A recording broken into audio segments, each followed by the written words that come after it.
Hello everyone, कैसे हैं आप सब। Good evening all of you. चलिए शुरू करते हैं क्लास 11th का जो हमारा टॉपिक चल रहा था अब तक का, उसमें आज हम स्टार्ट करने वाले हैं लॉ ऑफ केमिकल कॉम्बिनेशन। बहुत दिन से मैं इसको चिल्ला रहा था, लेकिन चलिए कोई बात नहीं, आज इसका मौका मिल गया मुझे एक्सप्लेन करने का। सॉरी, थोड़ा गला ख़राब है। तो केमिकल कॉम्बिनेशन मतलब क्या होता है? कहते हैं जब कोई एटम या मॉलिक्यूल कंबाइन करके कंपाउंड बनाते हैं, कॉम्बिनेशन ऑफ एलिमेंट, ठीक है ना, टू फॉर्म कंपाउंड, इसको हम क्या कहते हैं? केमिकल कॉम्बिनेशन कहते हैं। लॉ नहीं बोलते, अभी लॉ की बात बाद में करेंगे, ठीक है। सबसे पहले पर क्या बात कर रहे हैं कि combination of elements to form compound. Element को कंबाइन करके हम जब कंपाउंड बनाते हैं तो इसी को हम केमिकल कॉम्बिनेशन कहते हैं, ठीक है ना। कह रहा है इसको प्रूव आउट किया था 5 बेसिक लॉ के द्वारा, ठीक है ना। कौन कौन से बेसिक लॉ हैं, चलिए देख लेते हैं। पहला आपका है law of conservation of mass. Law of conservation of mass, ठीक है। Law of conservation of mass मतलब क्या होता है? कंजर्व करना, सुरक्षित करना, ठीक है ना, या व्यर्थ नष्ट ना होना, इस तरीके से कंजर्वेशन का टर्म यूज़ करते हैं। सेकेंड आता है law of definite proportions. Definite मतलब क्या होता है? फिक्स प्रोपोर्शन, ठीक है। क्या कंडीशन है, कैसे नियम है, ये जब हम अभी डिटेल में पढ़ेंगे उसको आगे बढ़ते चलेंगे, ठीक है। आगे नेक्स्ट हमारा आता है multiple proportion. Law of multiple proportions, ठीक है।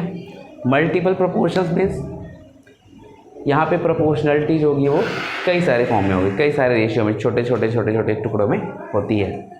फिर आता है गैलुसेक के द्वारा किया गया गैसियस वॉल्यूम पे जो लॉ है उसको हम गैलुसेक लॉ या लॉ ऑफ गैसियस वॉल्यूम कहते हैं। और एवोगैड्रो कांस्टेंट को पढ़ने के लिए जो लॉ दिया गया था उसको एवोगैड्रो लॉ कहते हैं। तो इन सबको अलग अलग साइंटिस्ट के द्वारा या अलग अलग तरह के जो भी केमिस्ट थे उनके द्वारा दिया गया था लॉ, ठीक है। तो चलिए शुरू करते हैं law of conservation of mass. नाम है law of conservation of mass और इसको दिया था लेवोजियर ने। किसने दिया था? लेवोजियर, जिनको हम फादर ऑफ केमिस्ट्री भी जानते हैं। सबसे पहले इन्होंने ही बताया था किसके बारे में कि कोई भी केमिकल रिएक्शन कराते हैं तो उसमें रिएक्टेंट और प्रोडक्ट्स के जितने भी मॉलिक्यूल पार्टिसिपेट करते हैं आपस में एक दूसरे से, रिएक्टेंट के मॉलिक्यूल कंबाइन हो रहे हैं, प्रोडक्ट बना रहे हैं, तो सभी तरफ नंबर ऑफ मॉलिक्यूल्स क्या होते हैं? हमेशा इक्वल होते हैं, या कह सकते हैं कि mass of reactant is always equal to the mass of product. यानी इनके कहने का ये मतलब था कि हम कोई भी केमिकल रिएक्शन कराते हैं, उस केमिकल रिएक्शन में जो रिएक्टेंट का मास होता है वो प्रोडक्ट के मास के बराबर होता है। यही है हमारा क्या? लॉ ऑफ कंजर्वेशन मास। लेकिन इस तरीके से आपको पढ़ना नहीं है, आपको बस मैंने ये बताया है कि एग्जैक्टली लेवोजियर के टर्म में इस लॉ को कैसे डिनोट किया, कैसे एक्सप्रेस किया गया था। अब मैं बताता हूँ कि एग्जैक्टली इसको कहाँ से लिया गया है। Law of conservation of mass को थर्मोडायनेमिक्स के law of conservation of energy term से लिया गया है। वहाँ पे एनर्जी के टर्म में हमने कंजर्व करने का जो फिनोमेना था उसको पढ़ा था। यहाँ हम केमिकल रिएक्शन में रिएक्टेंट और प्रोडक्ट के मास के कंजर्वेशन के बारे में पढ़ते हैं। तो इससे क्या पता चलता है कि इससे पता चलता है कि किसी भी प्रकार के केमिकल रिएक्शन में मास ना तो बनता है और ना ही डिस्ट्रॉय होता है। इसको बस हम क्या करते हैं? एक फॉर्म से, यानी एक फॉर्म से दूसरे फॉर्म में चेंज कर देते हैं। क्लियर हुआ? तो इसकी डिफिनीशन आप कैसे देंगे? तो इसको हम डिनोट कर सकते हैं, मास can neither be created nor destroyed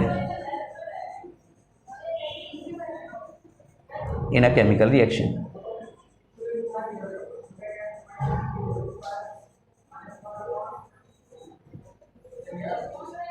ठीक है। अब इसका एक एग्जाम्पल के थ्रू समझाते हैं, ज़्यादा अच्छे समझ जाओगे आप लोग। गर्मियाँ थोड़ी ज़्यादा है ठीक है ना।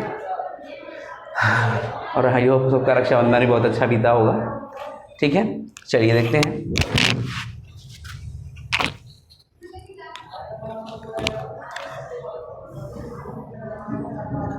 सपोज हमारे पास एक रिएक्शन है कार्बन और ऑक्सीजन का, सॉरी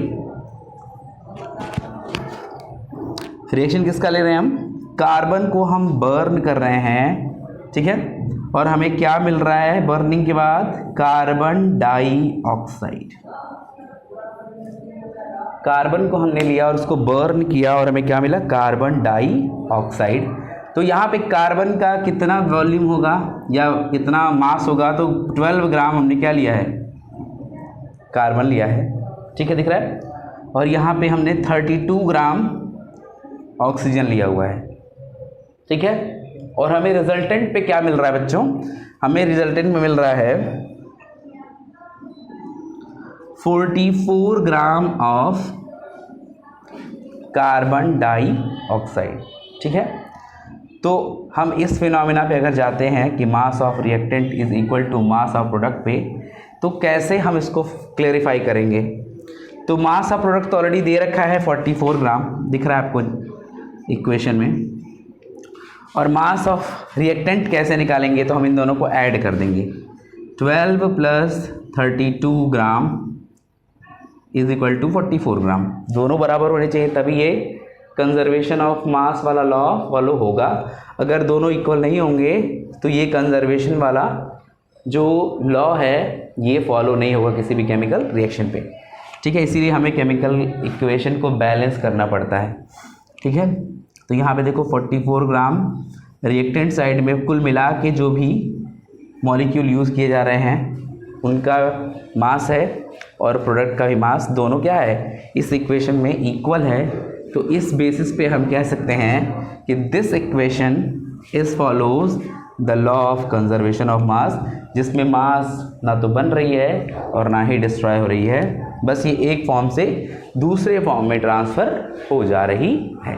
यानी दो अलग अलग सब्सटेंस थे मिलकर के एक स्पेशल टाइप का क्या बना रहे हैं, कंपाउंड का फॉर्मेशन कर रहे हैं। और इसी मास को हम इसी हम लॉ को law of conservation of mass कहते हैं, जिसको लेवोजियर ने दिया था, ठीक है। ऐसे ही और भी सारे मासेस हैं जिनकी स्टडी हम करेंगे, ठीक है। तो वीडियो यहाँ तक आपको समझ में आया हो तो वीडियो को लाइक, शेयर और सब्सक्राइब कर दीजिएगा। आगे के जितने लॉ हैं उनको हम अगले लेक्चर में बारी बारी से स्टडी करेंगे। जैसे मैंने law of conservation of mass को आपको डिटेल में समझाया है एग्जांपल लेकर के, वैसे हम सभी लॉज को बारी बारी से डिटेल में पढ़ेंगे, ठीक है। तब तक के लिए वीडियो को देखते रहिए और हमारे साथ बने रहिए, ठीक है, ठीक है। और फिर से एक बार और कि वीडियो को लाइक, शेयर और सब्सक्राइब ज़रूर कर दीजिएगा अगर आपने नहीं किया है, ठीक है। Thank you.